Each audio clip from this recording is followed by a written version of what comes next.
Hello friends, MS cooking ওয়ার্ল্ডে আপনাদের স্বাগতম।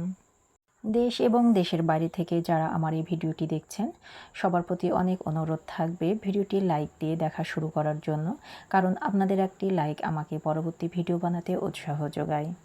আজ আপনাদের তৈরি করে দেখাবো এগ চিজ পরোটা। এই পরোটাটি যেমন হেলদি তেমনি সুস্বাদু। এই নাস্তাটি সকাল বা বিকালের জন্য আপনারা ঝটপট বানিয়ে নিতে পারেন, আবার বাচ্চাদের স্কুলের টিফিন হিসেবেও বানিয়ে দিতে পারেন। এই পরোটাটি কতটা মজার হয়েছে তা আমার ছোট্ট ভাতিজির খাওয়া দেখেই আপনারা বুঝতে পারছেন। তো আর কথা বাড়াচ্ছি না, চলে যাচ্ছি মূল রেসিপিতে। আমি এখানে 1 কাপ ময়দা নিয়েছি আর দিয়ে দিচ্ছি স্বাদ মতো লবণ। লবণটিকে আমি ময়দার সাথে খুব ভালোভাবে মিক্সড করে নেব।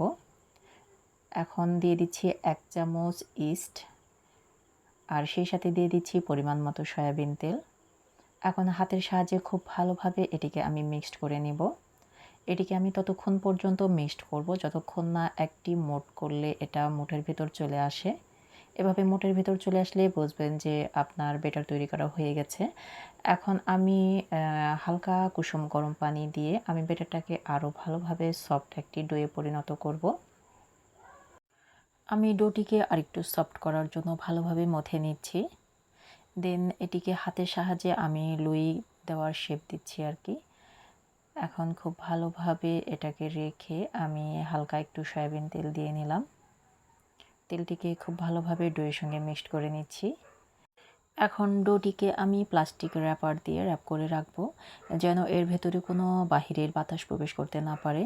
এতে করে কি হবে যে ডোটা অনেকটা ফুলে যাবে এবং অনেকটা সফট হবে। আমি কিছুক্ষণ রেখে দিচ্ছি এভাবে। এখন আমি 2টো ডিম ভেঙে নিচ্ছি। পরোটার ভেতরের যে পুরটা দেব সেটার জন্য আমি 2টা ডিম এখানে ভেঙে নিলাম। দিচ্ছি স্বাদ মতো লবণ আর সেই সাথে দিয়ে দিচ্ছি চিলি ফ্লেক্স। আপনারা ঝাল খেতে না চাইলে এখানে চিলি ফ্লেক্সটা বাদ দেবেন। চুলায় একটি প্যান বসিয়ে সেটা খুব ভালোভাবে হিট করে নিয়েছি। দেন এর উপরে আমি কিছুটা সরিষা এবং সয়াবিন তেলের মিক্সড দিয়ে নিলাম।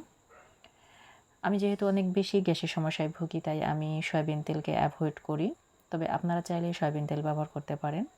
এখন ডিমটিকে দিয়ে আমি ডিমের একটি স্ক্রাম্বল তৈরি করে নেব। এখন একটি খুন্তির সাহায্যে ডিমগুলোকে এভাবে চেপে চেপে ভেঙে নিচ্ছি স্ক্রাম্বল তৈরি করার জন্য। এভাবে টুকরো টুকরো করে নিলে সেটা দেখতেও যেমন ভালো লাগে, সেটা খেতেও ভালো লাগে। এর ভেতরে আমি দিয়ে দিচ্ছি হট টমেটো সস পরিমাণ মতো।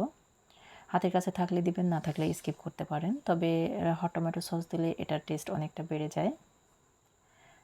আমি হট টমেটো সসকে ডিমের সঙ্গে খুব ভালোভাবে মিক্সড করে নিচ্ছি। আমি ফিরে আসলাম ময়দার যে ডো আমি তৈরি করে রেখেছিলাম তার কাছে। আপনারা দেখতে পাচ্ছেন যে কতটা সফট হয়েছে, অনেকটা তুলতুলে। এখন আমি এই ডোটিকে পিঠায় পরিণত করব।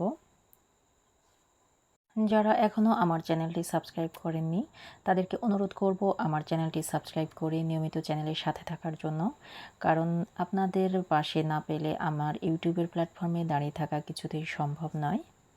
নতুন ইউটিউবার হিসেবে আপনাদের কাছে অনেক বেশি সাবস্ক্রাইব এবং লাইক আশা করছি। এই পিঠাটি খুব গোল করার প্রয়োজন নেই, কারণ এটাকে পরবর্তীতে আমি সিল করে আবার পরোটা তৈরি করে নেব।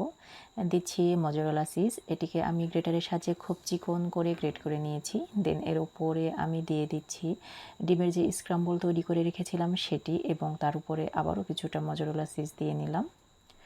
এখন পরোটাটিকে আমি খুব ভালোভাবে চেপে চেপে সিল করে নেব, যেভাবে আপনারা দেখতে পাচ্ছেন।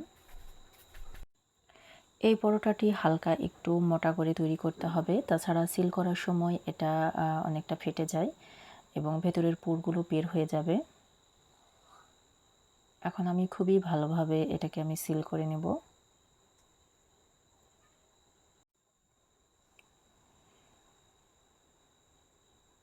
এখন এর উপরে কিছুটা ময়দা ছিটিয়ে নিয়ে আমি বেলুনের সাহায্যে আমি বেলে নেব।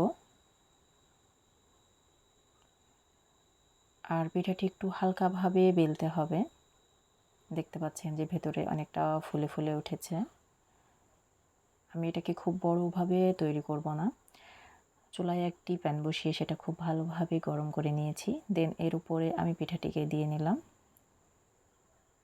একটি খুন্তির সাহায্যে পিঠাটিকে আমি উল্টে নিচ্ছি এবং হাত দিয়ে এভাবে ঘুরিয়ে ঘুরিয়ে চারপাশ আমি সেঁকে নেওয়ার চেষ্টা করছি।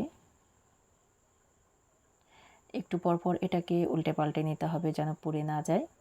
এখন চারপাশে আমি তেল দিয়ে নিয়েছি এবং খুন্তির সাহায্যে এভাবে চেপে চেপে আমি এটাকে ভেজে নেওয়ার চেষ্টা করছি।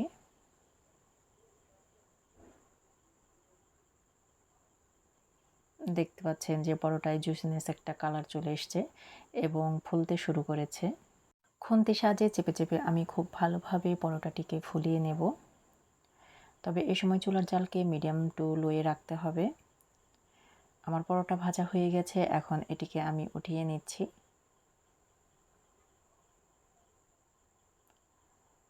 একটি সার্ভিং প্লেটে এটাকে আমি পরিবেশনের জন্য ওঠালাম। দেন একটি চাকুর সাহায্যে এটিকে আমি কেটে নেব। পরিবারের সদস্য সংখ্যা অনুযায়ী এভাবে আপনারা টুকরো টুকরো করে নেবেন। আমি রেসিপির একেবারে শেষ পর্যায়ে চলে এসেছি। রেসিপিটি কেমন হয়েছে অবশ্যই কমেন্টসে জানাবেন। ভালো লাগলে লাইক, কমেন্ট এবং শেয়ার করবেন। মনে রাখবেন আপনাদের একটি শেয়ার হাজারো মানুষের কাছে পৌঁছে দেবে আমার রান্নার রেসিপি। তো আগামী রেসিপি দেখার আমন্ত্রণ জানিয়ে আজকের মতো বিদায় নিচ্ছি।